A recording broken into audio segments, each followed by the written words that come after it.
afirmou neste domingo, em publicação nas redes sociais, que assassinos e criminosos em geral não respeitam locais de lazer e o horário de expediente normal dos servidores públicos. O ministro reagia a denúncias de que ele estaria usando um veículo oficial para ir à praia, isso lá no Maranhão. Dino explica por meio de um print que o vídeo é de maio de 2023, antes da posse dele no Supremo em 2024, e destaca que o veículo que estava usando era particular. O ministro afirma que pessoas que não cumprem as leis penais não obedecem às leis trabalhistas e administrativas sobre jornadas laborais, nem leis de proteção a crianças e adolescentes. Dino diz lamentar que a indústria criminosa de fake news e manipulações gere ainda mais ódio, com isso, mais ataque e, portanto, mais necessidade de segurança em um ciclo sem fim. A postagem ocorre em meio à polêmica sobre a investigação da Polícia Federal que apura o crime de perseguição contra Flávio Dino. E a defesa de Raimundo Cotrim, ex-secretário de Segurança Pública do Maranhão, acionou o Supremo Tribunal Federal para pedir que o ministro Flávio Dino seja declarado suspeito no inquérito que investiga o ex-secretário. E nós recebemos José Berilo de Freitas Leite Filho, advogado de Raimundo Cotrim, para falar sobre esse caso.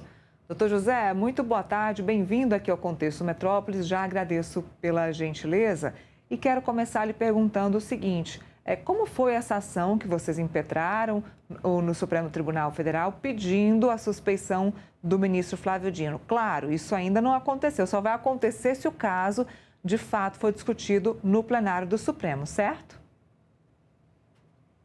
Perfeitamente. Em primeiro lugar, boa tarde e obrigado pela oportunidade de esclarecer alguns fatos que envolvem o meu cliente, em especial o doutor Raimundo Cotrim.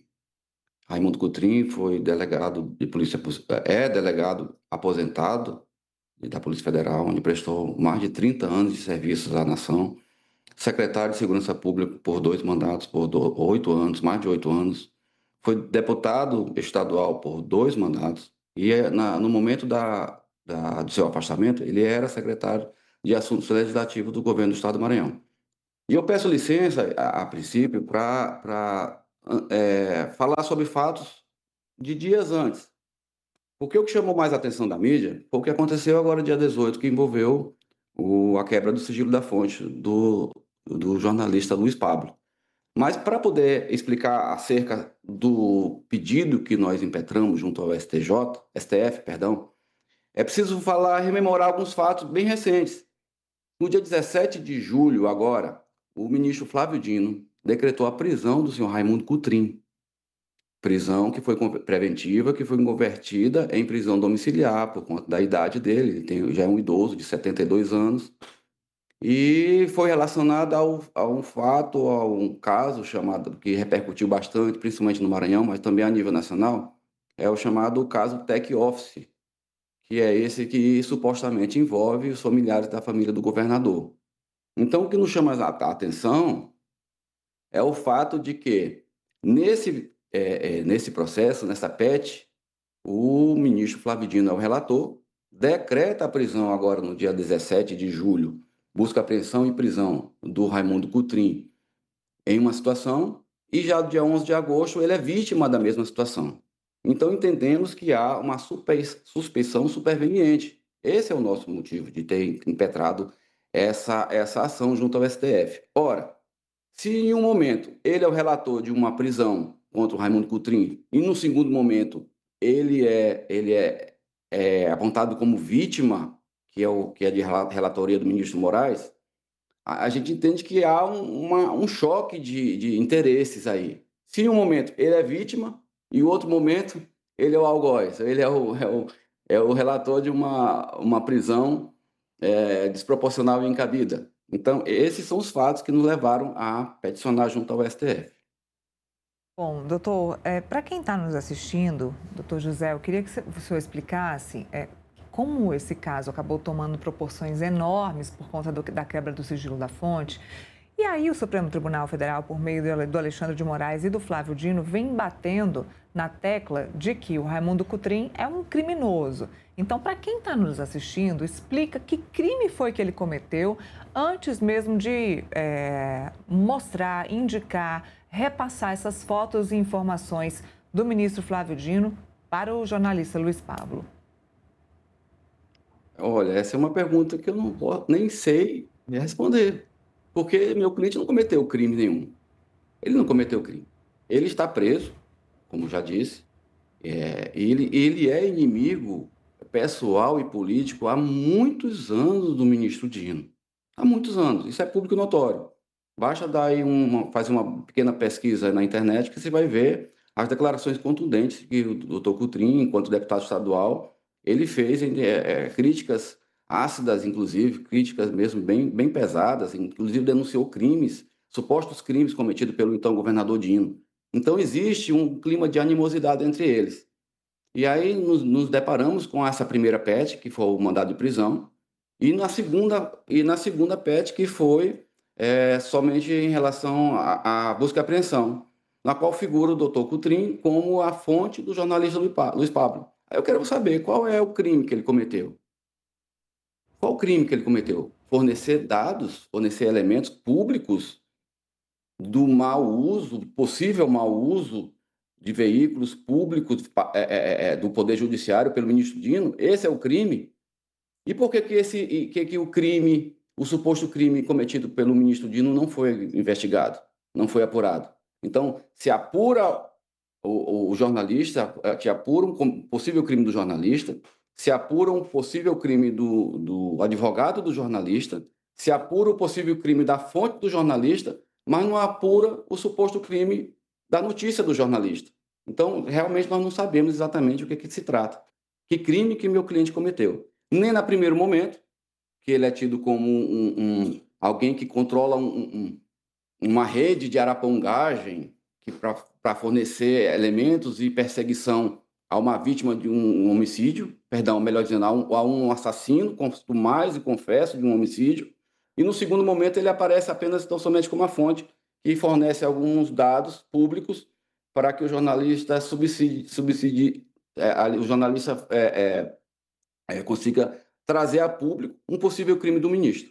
Então, nós não vemos nenhum tipo de crime nessa participação, no caso do jornalista Luiz Pablo, que é acusado do meu cliente.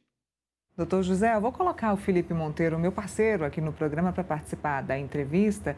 E eu já queria pedir, Felipe, para você fazer a pergunta para o doutor José, por favor.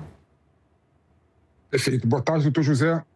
Boa Doutor tarde, José, eu Felipe. queria que você pudesse, né, dar um esclarecimento aqui para a gente, né? Pelo que eu vi, assim, entendi, são dois processos que andam de forma paralela, né? Tem um processo que investiga a questão das fake news, né, que estaria sob a alçada do Alexandre de Moraes, todo aquele inquérito interminável sobre as fake news, né, que está com o Alexandre de Moraes, e tem um outro inquérito que está sob a relatoria do Flávio Dino, né? Pelo visto, o seu cliente, Raimundo Cotrim, ele está nos dois processos, né?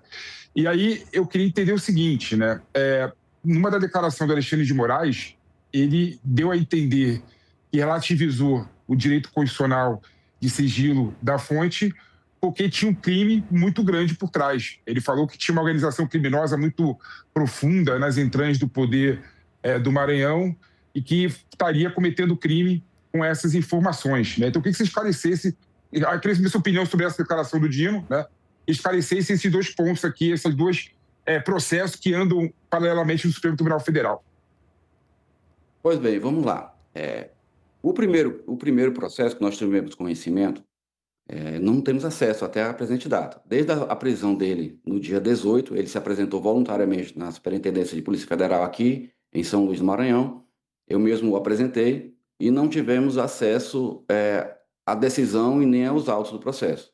Não tivemos acesso à perícia, relatório, representação, parecer, extração de dados, absolutamente nada. Tivemos acesso apenas e tão somente à decisão que foi tornada pública na sexta-feira. Então, esse processo supostamente apura essa organização criminosa. Uma organização criminosa essa dita pelo próprio ministro, isso eu ouvi da boca do ministro, que era liderada pelo governador Carlos Brandão. Isso é uma falácia, isso é um verdadeiro absurdo o que o ministro diz. Ele não nos disponibilizou sequer de onde ele extraiu essas informações. Porque, veja bem, Felipe, tudo, até mesmo nas decisões, a gente pode perceber que tudo e tão somente foi a partir, segundo a decisão, porque nós não tivemos acesso, deixo bem claro. E a partir da fala de um criminoso, um assassino, quanto mais, que tem vários crimes nas costas, e que disse que estava sendo envenenado, e aí depois ele disse que recebeu um dinheiro do Dr. Coutrin, que é parente dele, isso é deixar bem claro que é parente, que tem uma relação já de proximidade já de muitos anos com o pai dele. Aí ele disse que recebeu um dinheiro para que ele mudasse a versão. Ora, hoje mesmo eu estava revendo o caso da ação penal dele, ele tem 3 versões diferentes acerca do crime. E em nenhum momento ele fala em governador, e eu não sou advogado do governador, não estou fazendo defesa dele. Eu sou advogado do Raimundo Coutrin. Em nenhum momento ele fala em Raimundo Coutrin, em nenhum momento ele fala em nenhum integrante da família Brandão, em nenhum momento ele dá uma versão diferente daquela que foi que realmente motivou o assassinato. Aí, de repente, vem essas informações baseadas no relato dele, que ele fez um acordo de colaboração premiada, provavelmente, que também não tivemos acesso, onde ele fala que estava sendo ameaçado, que estava sendo comprado, que estava sendo coagido, e aí surge todo esse factoide, toda essa história de que existe uma organização criminosa chefiada pelo governador do Estado. Isso aqui é pouco crível. Eu gostaria que realmente, de fato, o STF disponibilizasse todo o material que foi baseado essa decisão linda e maravilhosa de 60 laudas que ele disponibilizou para a imprensa. Eu queria saber de onde ele tirou, de onde saiu tantas informações assim. Se de fato foram de documentos, de levantamentos oficiais da Polícia Federal ou Polícia Civil, seja lá o que for, Ministério Público, seja o que for, ou se foi apenas e tão somente baseado no depoimento, na fala do assassino, confesso, condenado já pelo Tribunal do Júri, e sua mulher e seu pai. Eu gostaria de saber, mas infelizmente eu não posso te dar essa informação, porque não sabemos. Ou seja, 2 casos separados e agora vocês entram com esse pedido no Supremo para que, caso esse assunto da divulgação, da quebra do sigilo da fonte, chegue ao plenário do Supremo Tribunal Federal, que o ministro Flávio Dino entre como suspeição. O problema é, esse assunto ainda não foi definido, para ser discutido no plenário do Supremo Tribunal Federal. Agora, temos 10 ministros, hoje na Suprema Corte. O senhor acredita que os outros 9 ministros devem seguir? Porque, pelo que a gente percebeu na última sessão plenária, em que o ministro Edson Fachin, o presidente, falou sobre o assunto, me pareceu que estão ali, a maioria, muito alinhados com o Alexandre de Moraes e com o Flávio Dino sobre isso. Então, tirar o ministro Flávio Dino vai mudar alguma coisa, na sua opinião? Olha, a defesa vê com muita preocupação tudo isso, sabe? Porque, veja bem, deixa eu dar só um exemplo aqui bem claro. Nós arguímos a suspeição do ministro Dino nesse primeiro caso que eu coloco com bastante ênfase, que é o caso do Tech Office. E aí foi distribuído para o ministro Moraes. O ministro Moraes, ele sequer conheceu o nosso pedido de arguição de suspeição. O que ele poderia fazer? Abrir um prazo para o ministro Dino se manifestar. Mas ele, de imediato, ele não conheceu o nosso pedido, determinando, consequentemente, o arquivamento. É óbvio que cabe recurso dessa decisão do Moraes. Mas eu não vejo com bons olhos, até porque é a instância maior. Eles vão rever os atos deles mesmos. Então, assim, é difícil de acreditar que alguma coisa vai mudar. Mas nós não desistimos. Nós acreditamos ainda que na justiça. Não acreditamos ainda que vá ter pelo menos nesse momento, alguma coisa, porque isso tudo é muito político. Isso tudo nós vemos como questão política. Nós estamos a poucos dias das eleições.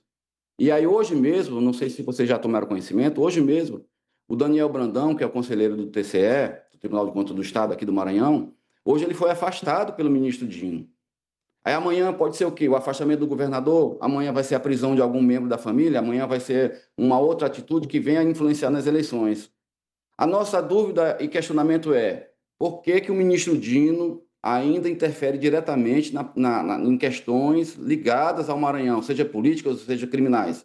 A nossa dúvida sempre é essa e sempre vai ser. E por conta disso, nós vemos isso com muita preocupação e tristeza. Digo mais, preocupação e tristeza. Porque o que nós aprendemos lá no passado, há 20 e tantos anos atrás, quando eu saí da faculdade, a gente não vê pôr em prática nos dias de hoje. Nós vemos hoje as leis, a Constituição, e nós vemos o STF. Então, o que pensar disso? O que achar disso? É triste, é lamentável. Infelizmente, nós vivemos nesse momento, nesse período na justiça e na política brasileira. Do gancho aí da exoneração do Tribunal de Contas do Estado do Daniel, que é sobrinho do governador Carlos Brandão. E o senhor falou também que há aí um problema eleitoral neste momento.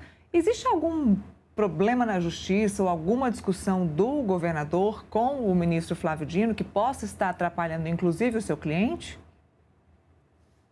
Olha, o que é público e notório, eu posso falar do que é público e notório, como já bem disse, eu não sou governador, eu não sou advogado do governador, nem tenho procuração para poder falar em nome dele. Mas o que é público e notório é que eles eram aliados a princípio, o Raimundo Cotrim também era aliado do ministro Flávio Dino enquanto governador, e houve uma ruptura política, eles estão andando em lados opostos. Desde então, existe essa preocupação da defesa, até mesmo da população em geral, que teme por uma medida extrema relacionada à política fora da lei. Eu digo fora da lei assim, nada que a lei ampare, mas que venha a suprir interesses próprios do ministro. Porque, na minha cabeça, enquanto advogado, é muito simples.